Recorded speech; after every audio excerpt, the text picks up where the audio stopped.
ماوی زیدتر جه 2 سالانه به صدان گندین دور آمدیه جبر هبونا جورکی کلیان پرانیا درامت جوتیاران هاتیش ناف برن. ده اف ساله جدا زوربیا زوین گشتو کالی دبی برهم بوینا و اف چنده جی بویا کاریگری لسر پیشخستنا کرتی چاندن الوی دوره.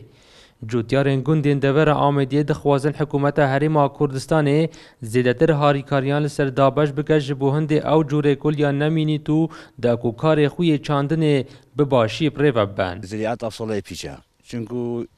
رب العالمین قال رنگت عفوت دونما ایکی کل یک دو اب زریعت نهلو کلی خرخور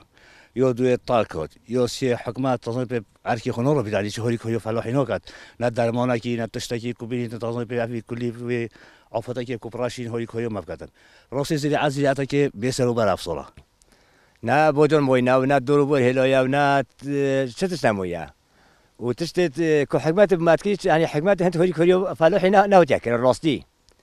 يعني نو بتا حسب باطل كي درموني اللي تاكو درموني داتا فالوحي كي ترو شو مزاخت درموني تنيت اوجه بتونا كوري خود بينوجي جيبن ابا الراستيا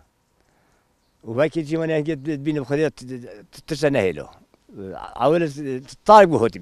خدت الله رب العالمين او طارق دو تسنهلو الراستي پشتینگی کلی جود، آجی اثر تازه پید هم اگزوش نهیلیا. الدورگازنده جوتیارن گندان که آیا دهاریکاری بو هند پیشکش کردن جبوش نافچوناوی جورا کلی ریوبریا چاندنا قضا آمیدی و چند دتا دیار کردن. جورا که کلی و ماشوت سنور قضا آمیدی پیدا بوده. موقع ریوبریا چاندن آمیدی پف کارید گل ریوبریا چاندن دو که امروز بنا بدابین کردن 1000 لیتر قرکر حشری و جناب برنا وی جوره کلی و ماشوتی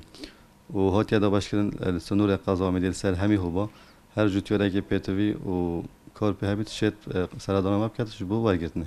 بشکا زور یا حالاتین و دوره دمین خود ترخان کرینه بو کار چاندنی و سالانه چندین برهم نافخو دهینه دناوا بازاری دا لینه پشتوانیا وان جلای لاینین پیوندیدار و وک پیتوی نشیانه گشه بوی کرتی بدن. دلدار عرب کرسات نیوز لدورا آمیدیه.